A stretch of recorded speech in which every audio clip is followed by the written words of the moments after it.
Dear aunty के first story telling blog में आप सबका स्वागत है। दोस्तों, मेरी जो कहानी है ना, ये जो आंटियां जो बहुत आम दिखती हैं और जो सोसाइटी से बहुत इग्नोर्ड होती हैं, इनकी कहानियां किसी भी भूत की, किसी भी हॉरर मूवी की कहानियों से भी ज्यादा खतरनाक है। आप सोचते होंगे ना, बैठी रहती हैं दिन भर कुछ नहीं करती, क्या है, एक दूसरे की कामों में उड़ंगा डालती रहती हैं। पता है इनकी लाइफ कितनी स्ट्रगल और कितनी कितनी ही ज्यादा नफरत भरी हुई होती है। ऐसी कहानियां मैं आपके सामने लेकर जिस एक्स्ट्रा मैरिटल अफेयर की कहानी मैं आज आपको सुनाने वाली हूँ ना, अगर मैं आपका दिल करेगा ना, जैसे मेरा दिल किया था कि उन अंकल को और उसकी रखेल को मिल करके खूब मारे, बहुत जूते ही जूते मारे, पर क्योंकि हम कुछ कर नहीं सकते, इसलिए ये कहानी मैं आपके सामने लेकर के आ रही हूँ। काफी साल पुरानी कहानी है कुकी आंटी और सुमित अंकल की। कुकी आंटी दिल्ली में एक बहुत अच्छे इलाके में रहा करती थी और सुमित अंकल वहां पे अपने किसी सरकारी नौकरी की तैयारी के लिए आए हुए थे। वो कॉलेज करते थे। शुरुआत वैसी ही हुई जैसे जनरली सबकी होती है, आंखें मिली एक दूसरे को पर्सनैलिटी को देख करके अट्रैक्टिव हुए और ये सिलसिला कम से कम शादी से पहले 4 साल तक चलता रहा। सुमित अंकल की एक आदत थी, वो जब भी साल में 2 या 3 बार आंटी से मिलने आते थे ना, तो वो उनको लेकर के मंदिर जाया करते थे। दिल्ली में कई मंदिर हैं।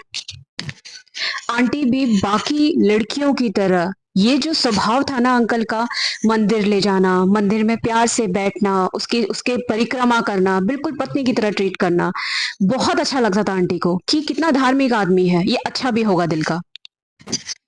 अब आप एक बात बताइए, जिस समय में लोग अपनी गर्लफ्रेंड को मूवीज ले जाते थे, रेस्टोरेंट्स में खाना खिलाने ले जाते थे या किसी अच्छी जगह पे घूमने ले जाते थे, अंकल उन्हें मंदिर ले जाते थे। कभी भी उन्होंने आंटी को ये शक होने नहीं दिया कि वो किस किस्म के आदमी हैं।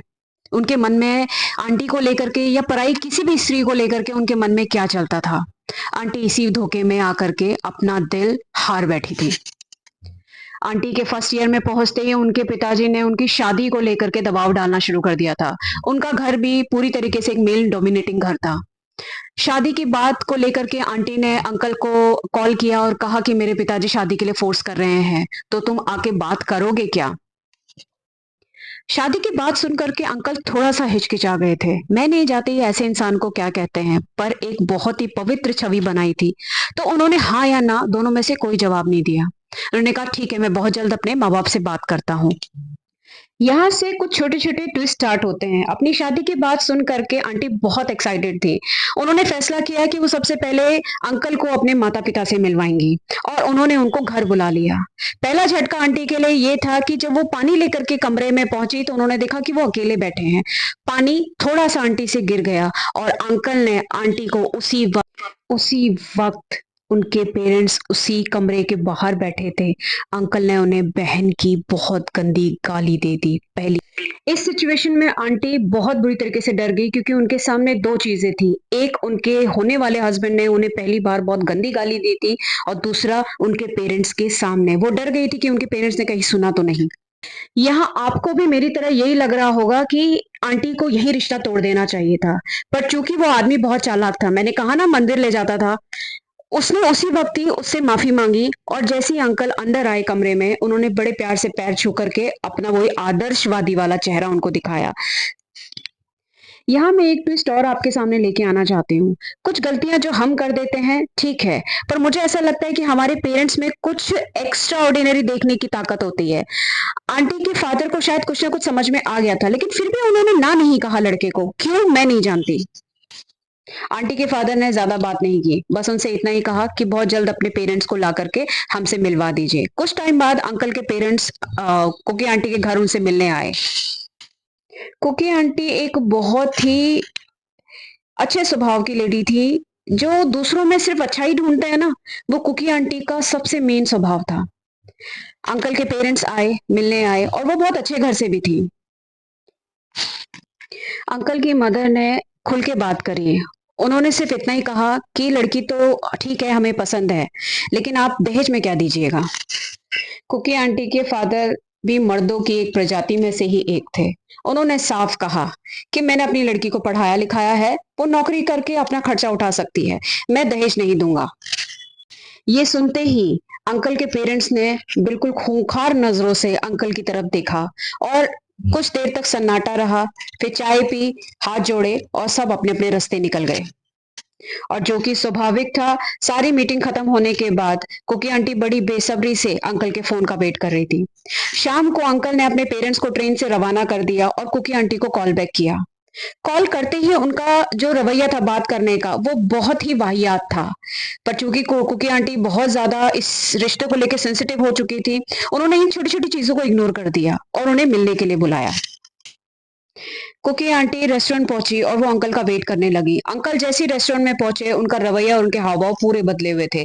उन्होंने जाते ही बोला कि मैं वॉलेट घर छोड़ करके आया हूँ। अंकल के पेरेंट्स ऑलरेडी ट्रेन से रवाना हो चुके थे, पर उन्होंने कुकी आंटी के सामने एक बात रखी कि मैं चाहता हूं कि मेरे पेरेंट्स यहाँ से फ्लाइट में जाएं और मैं उन्हें ये कहना चाहता हूं कि तुम्हारे फादर ने फ्लाइट की टिकट्स बुक करवाई हैं, बट मेरे पास पैसे नहीं है। इससे तुम्हारी इमेज जो है, जो आज जो थोड़ी बहुत बिगड़ गई, वो शायद ठीक हो सकती है। कुकी आंटी को ये बात बहुत अच्छी लगी, पर उनको भोली को समझ में नहीं आया।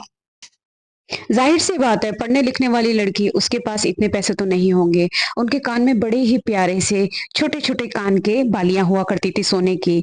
आंटी ने बोला ये बालियों को बेच देते हैं। अंकल ने एक भी समय गवाए बगैर दोनों को रिक्शे में बिठाया और सुनार की दुकान में जाकर के वो बालियां बिना सोचे समझे बेच दी। उसके सिर्फ 7,000 रुपए मिले थे। अंकल ने कहा आज के लिए इतना बहुत है, इसमें थोड़ा पैसा मैं मिला करके अपने पेरेंट्स को फ्लाइट से भेज दूंगा, जबकि उनके पेरेंट्स ऑलरेडी ट्रेन से जा चुके थे। दूसरे दिन अंकल की ट्रेन थी। आंटी ने बड़ी ही नम आंखों से अंकल को विदा किया।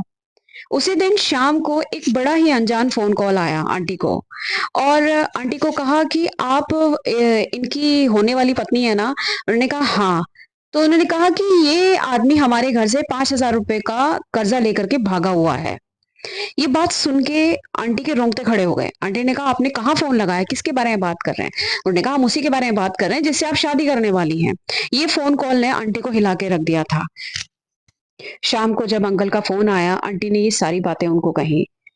अंकल चिढ़ गए और बहुत अभद्र तरीके से आंटी से बात करने लगे कि तू मेरी होने वाली बीवी है, किसी भी एरे गहरे की बातों में आकर के तू मेरे पे शक करेगी, मुझ पे शक करेगी, नहीं करनी मत करो शादी। जैसे जैसे शादी की बातें करीब आती जा रही थी, माहौल बिगड़ता जा रहा था। आंटी टेंस रहना शुरू कर दिया था आंटी ने।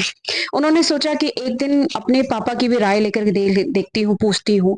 पर उन्होंने अपने पापा को ये कहते हुए सुना कि हमारी बला से मरती है तो मरे, हमारे मेरा क्या लेना देना है, क्योंकि वो ऑलरेडी अपनी दो दो बेटियों के कारण परेशान थी कि उनका कोई बेटा नहीं था। यहाँ एक छोटा सा ट्विस्ट है दोस्तों, आपको सुन के बहुत गुस्सा आएगा। क्योंकि रिवाज के कारण चलते हुए लड़के वाले लड़की को लहंगा दिलाते हैं। शादी के 2 महीने पहले अंकल कुकी आंटी से मिलने आए और कहा कि लहंगा खरीदने के लिए मम्मी ने पैसे भिजवाए हैं। आप विश्वास नहीं करेंगे, अंकल बड़े प्यार से आंटी को रेस्टोरेंट लेकर के गए, उनके हाथों में हाथ डाला और कहा वो पैसे मुझसे खो गए, तुम कैसे भी करके लहंगे का इंतजाम कर लो। पता है दोस्तों, अगर कोई और लालची लड़की होती तो वो इतनी सी बात पे कि मेरी शादी में मेरे पसंद का लहंगा नहीं आएगा, लड़ मरती। पर आंटी की सादगी इतनी भली थी कि मैं क्या बताऊं। आंटी ने अपनी एक दोस्त को पकड़ा, चांदनी चौक ले गई और सिर्फ 1,500 का लहंगा खरीद करके घर ले आई।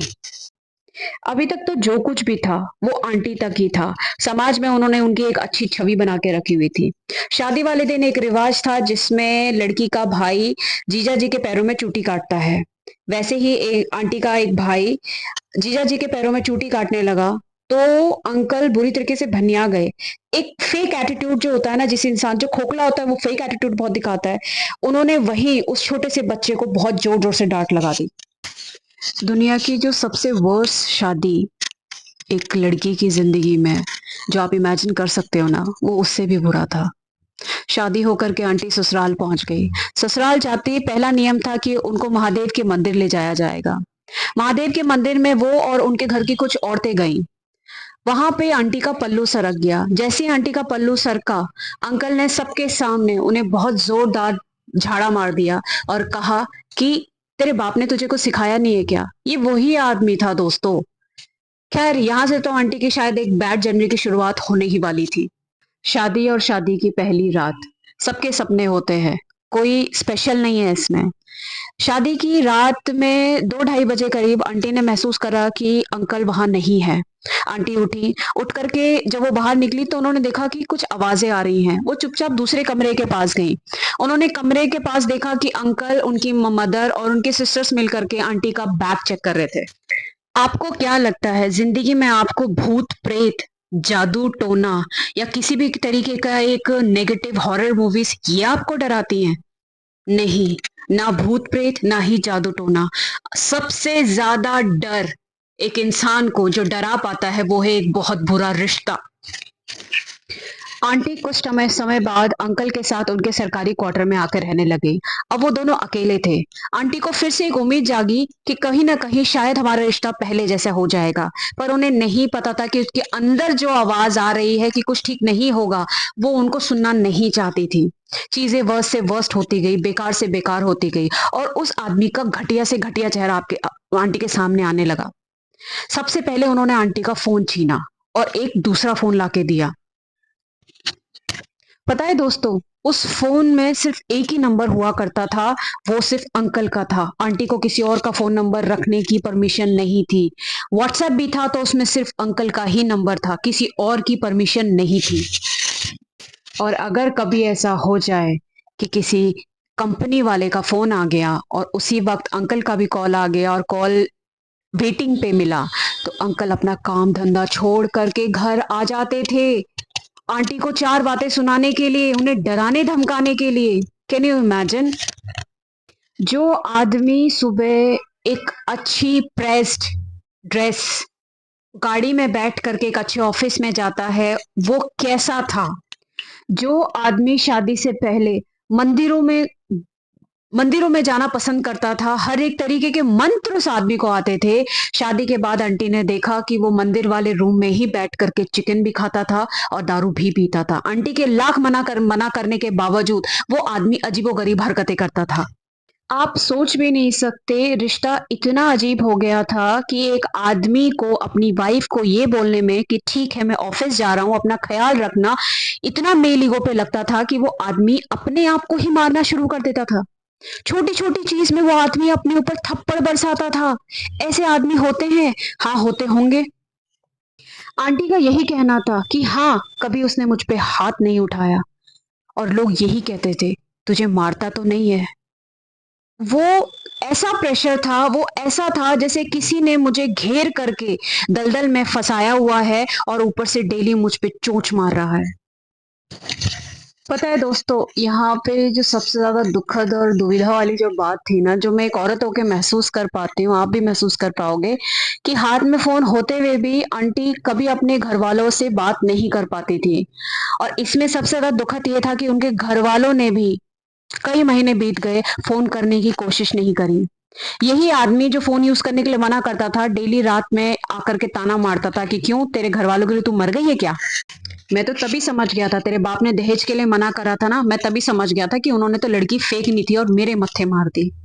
कितना कितना कहाँ तक वो आंटी टूटी होंगी छोटी छोटी चीजों को लेकर के।